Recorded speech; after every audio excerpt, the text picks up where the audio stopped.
Bonjour et bienvenue pour ce nouveau numéro de Ça bouge sur les marchés et c'est avec grand plaisir que j'accueille aujourd'hui sur le plateau Maurice Lévy, fondateur d'Icor et futur PDG de Solocal. Bonjour Maurice Lévy. Bonjour. Alors, déjà 5 minutes là, parce que les gens qui nous regardent, disent attends, Maurice Lévy, c'est Publicis, deuxième groupe de communication mondiale, première capitalisation boursière du secteur.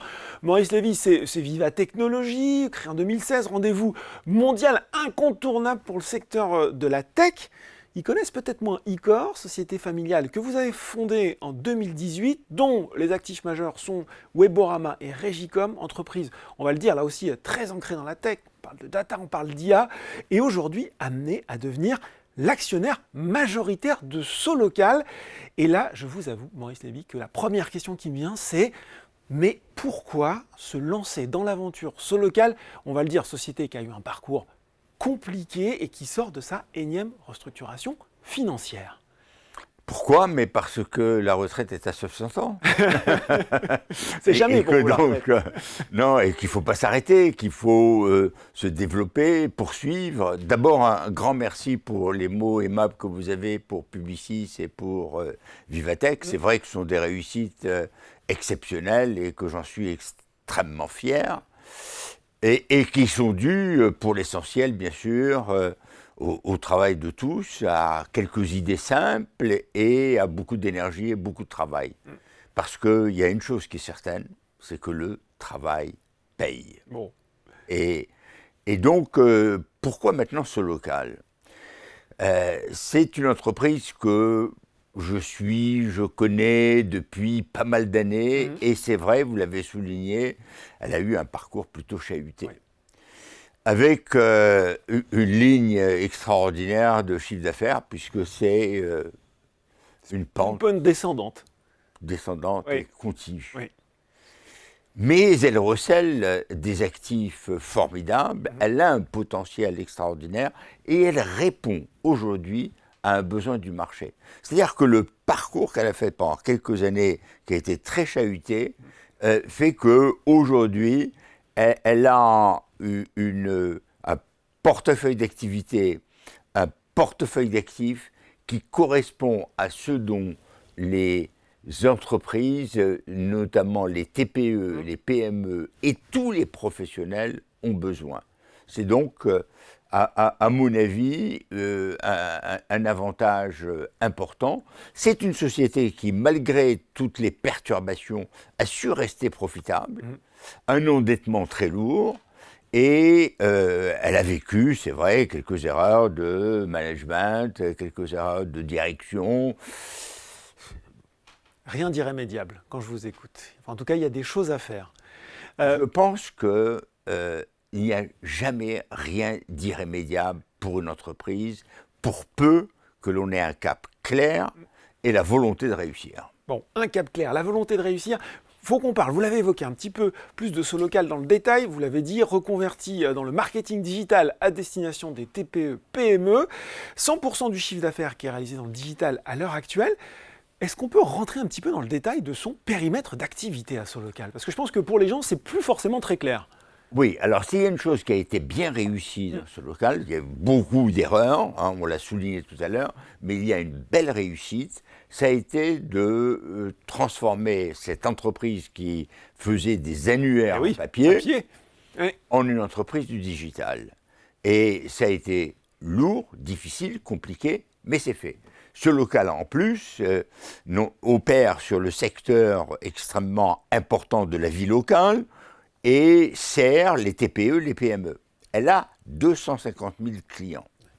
Une belle base de clientèle. C'est quand même quelque chose d'important, c'est un élément assez fondamental. Et il y a peu de concurrents qui accompagnent ou qui éditent de manière locale tout ce que fait Solocal. Il y a la création de sites, le référencement, la publicité digitale locale, un spectre assez spectaculaire et complet de besoins est couvert par Solocal. Alors maintenant, on sait que pour réussir, il faut aller beaucoup plus loin. Et on sait que la vie de tout un chacun, la vôtre, Laurent, elle est locale. C'est vrai. Vous allez à l'hypermarché du coin, au cinéma du coin, la pharmacie du coin, etc., etc. Les enfants à l'école, tout ceci est local. C'est dans le quartier dans lequel vous vivez, quand vous êtes à Paris ou à Boulogne. Et donc, il faut qu'il y ait une solution locale qui corresponde à cela. Et ce que l'on sait, c'est que ce local a su réunir une base de données exceptionnelle et qu'avec un peu d'intelligence artificielle et un peu de moyens, nous pouvons créer une plateforme qui est à l'intersection des besoins des consommateurs et des citoyens et de ceux des entreprises. Et ainsi, nous avons la possibilité de mettre un certain nombre d'informations sur le site qui va théoriquement conduire à une augmentation de la fréquentation et rendre un service de plus en plus précieux aux TPE et PME. Enfin, il y a quelque chose de très important, c'est que depuis la fin des annuaires imprimés, il n'y a plus de médias qui soient purement local et qui s'adressent et qui rendent le service local que rendait Page Jaune. Ouais. Et Page Jaune va pouvoir maintenant apporter, avec l'aide de l'intelligence artificielle, ce service aux PME et aux TPE. Et il faut savoir, il y a un succès extraordinaire qui avait été créé par Google, qui est ce qu'on appelle la long tail, oui. C'est-à-dire la possibilité sur toutes ces multitudes de petites entreprises de leur apporter des microservices et des micro-solutions pour répondre à leurs besoins de communication. Bon, c'est formidable. Le local va pouvoir le faire. Parce qu'on a déjà vu avec vous le virage stratégique que vous voulez impulser. Il faut quand même qu'on parle un petit peu des chiffres. Il faut qu'on parle, des chiffres qui fâchent aussi, peut-être du volet restructuration financière de l'opération. Depuis le début des années 2000, ce local, vous l'avez dit aussi, Maurice Lévy supporte une dette colossale. L'accord avec les créanciers prévoit un effacement massif de plus de 80% de cette dette. À cela s'ajoute un apport en fonds propres de 43 millions d'euros à terme. Comment vous voyez cette structure financière de ce local ? Alors, ce local va partir désormais avec un bilan sain. Oui. Il y a une dette brute de 267 millions d'euros qui va être ramenée à 45 millions d'euros. Ceci suite à l'écrasement de la dette qui va être transformée pour l'essentiel en actions. Il va y avoir une augmentation de capital de 25 millions d'euros apportée par Icor. Il va y avoir aussi un apport d'Icor de Régicom et une augmentation de capital qui commence d'ailleurs aujourd'hui de 18 millions d'euros qui sera garantie d'une part par Icor à hauteur de 13 millions et d'autre part par les porteurs d'obligations à hauteur de 5 millions. Et donc, le bilan sera complètement assaini. On va se retrouver avec une structure tout à fait satisfaisante et au lieu de se préoccuper du bilan, on va se préoccuper des opérations. Et on va travailler à faire en sorte que ce local retrouve sa position de leader et de conquête. Retrouver la position de leader, retrouver aussi d'importantes marges de manœuvre financières, d'autant qu'on l'a évoqué aussi, la rentabilité opérationnelle, elle a toujours été préservée. Quel montant d'investissement vous prévoyez pour assumer ce cap stratégique ? Alors, il va y avoir une clé de voûte de l'ensemble du système de relancement de ce local, et cette clé de voûte, c'est l'intelligence artificielle. C'est la grande chance, d'ailleurs, pour ce local. Sans intelligence artificielle, je ne suis pas sûr que nous aurions eu, et que j'aurais eu, personnellement, le même intérêt pour ce local. C'est un des domaines d'expertise d'Icor, l'intelligence artificielle. Oui, c'est une très grande expertise d'Icor. C'est ce qu'a fait Weborama pendant des années et dont nous avons profité largement au sein de Weborama, et notamment sur le ciblage, pour éviter aussi toutes les questions liées à la vie privée, les données personnelles, le respect des données personnelles. Toutes les données personnelles, la préservation des données personnelles, etc. Nous allons consentir sur les 4 ans à venir 130 millions d'investissements. C'est colossal. Et comment l'IA peut changer la communication locale, justement? Comment ça va apporter une vraie différence, selon vous? Déjà par la compréhension de l'écosystème, on pourrait dire. L'écosystème. Alors, la double compréhension. D'une part, celle des besoins des TPE, et d'autre part, celle des besoins des consommateurs. L'intelligence artificielle va pouvoir bien identifier les cibles, bien identifier leurs besoins, et va permettre de délivrer un message adapté. C'est aussi simple que ça. C'est un peu comme si vous êtes vous-même le commerçant, vous connaissez les gens qui viennent vous voir, vous savez ce dont ils ont besoin, vous savez vous adresser à eux de manière très personnelle. Bonjour Madame Michu, comment allez-vous, etc. De quoi avez-vous besoin aujourd'hui? Est-ce que vos enfants se portent bien, etc., etc. Toutes ces questions-là, eh bien l'intelligence artificielle va pouvoir les résoudre à l'échelle locale et va permettre d'être beaucoup plus pertinent. Oui. Et ça, c'est un point important. Oui. Il faut être pertinent, il faut apporter le message la bonne réponse à la bonne personne. Il y a un point qui est important aussi dans l'opération, c'est le projet d'apport en nature de la société Régicom à Solocal. Donc Régicom, c'est un autre acteur de la communication digitale locale, plus petit que Solocal. Il a rejoint le groupe Icor en 2019. Vous l'avez depuis redressé avec succès. Finalement, comment vous allez pouvoir utiliser l'expérience de Régicom et la transférer, ou en tout cas l'apporter à Solocal? Est-ce qu'il y a des synergies là aussi potentielles que vous envisagez d'ores et déjà? Alors c'est, j'allais dire très amusant, non, c'est pas amusant, mais c'est intéressant. Une curiosité, ouais. C'est que Régicom opère sur le même marché et a connu une situation à peu près équivalente à celle de Solocal.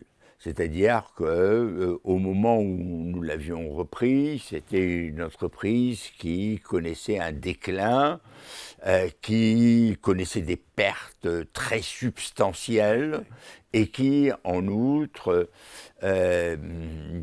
connaissait une situation à la fois financière, économique extrêmement difficile. Histoire proche de Solocal, quoi. Oui, oui, une histoire à peu près semblable et opérant sur un marché à peu près identique. Et il se trouve que, avec les mêmes équipes, et ça c'est un point très important, c'est-à-dire que nous n'avons pas fait un plan de licenciement massif et nous n'avons pas relancé les choses en faisant venir des gens de l'extérieur, avec les mêmes équipes.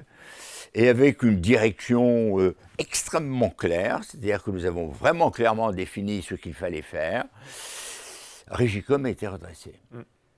Et ce redressement s'est opéré sur 2 plans. D'abord, après une stabilisation du chiffre d'affaires, une remontée du chiffre de manière tout à fait satisfaisante. Et puis, bien sûr, les fondamentaux financiers, en faisant de Régicom une entreprise profitable. Et ce succès, avec progression de chiffre d'affaires de l'ordre de 12 à 15% par an, et bien entendu, plus le chiffre d'affaires monte, le pourcentage de progression diminue, mais enfin on est dans les 10% en ce moment. C'est quand même un succès clairement avéré, et les recettes qui ont été appliquées à Régicom vont pouvoir être appliquées à Solocal à une dimension tout à fait différente. Alors, l'élément clé quand même, il faut le dire, c'est les effectifs, c'est le personnel, ce sont les équipes. Et les équipes se sont mises au travail de manière extrêmement énergique et avec beaucoup de talent et de cœur. Et il faut espérer que du côté de Solocal, on aura la même dynamique, la même volonté et le même succès. 2 questions en une, Maurice Lévy. Quelles ambitions finalement vous avez pour ce nouvel ensemble, qui s'adresse d'ailleurs à quelle taille de marché aujourd'hui et comment il évolue ce marché? Voilà, à la fois vos ambitions pour finalement le nouvel ensemble que vous avez constitué et le marché aujourd'hui qu'il adresse et la façon dont il évolue. Alors, le marché, on va commencer par cela, Ouais, si vous voulez bien bien. sûr. Le marché est très vaste, puisque la publicité elle-même, à l'échelle locale, représente entre 6 et 8 milliards. Il y a d'autres activités qui sont liées à la présence sur le net. Et puis, au total, on arrive à des investissements un marché de l'ordre de 45 milliards. D'accord. Donc c'est C'est massif. vaste. Oui. C'est un marché important sur lequel il y a énormément d'acteurs et il n'y a pas d'acteurs dominants et il n'y a pas d'acteurs vraiment forts, leaders. Donc il y a toujours Ce une qui place veut à se dire faire. que voilà, Ouais. vous avez raison, il y a une place à se faire. Et cette place, c'est celle qu'on espère occuper avec ce local. Quand on regarde le chiffre d'affaires actuel de ce local et pour l'année 2024, l'intégration sur 5 mois de Régicom, on va arriver à peu près à 340 millions D'accord. sur cette année 2024. L'objectif, c'est de le stabiliser et d'arrêter cette chute qui est quand même assez douloureuse au début de l'année 2025, faire en sorte qu'on puisse on aura probablement au premier trimestre encore un petit déclin, arriver à le stabiliser de manière à faire de la croissance ensuite et pour atteindre une progression naturelle en 2026 et 2027. Nous allons signer des accords complémentaires avec certains acteurs qui vont nous permettre d'enrichir la proposition et de faire en sorte que ce local joue un rôle clé dans la vie locale. Et de ce fait, nous espérons bien, avec des nouveaux produits, arriver entre 450 et 500 millions de chiffre d'affaires à l'horizon 2027. D'accord. Par ailleurs, et c'est un point très important, c'est que, comme vous l'avez souligné, ce local n'a pas perdu d'argent. Oui.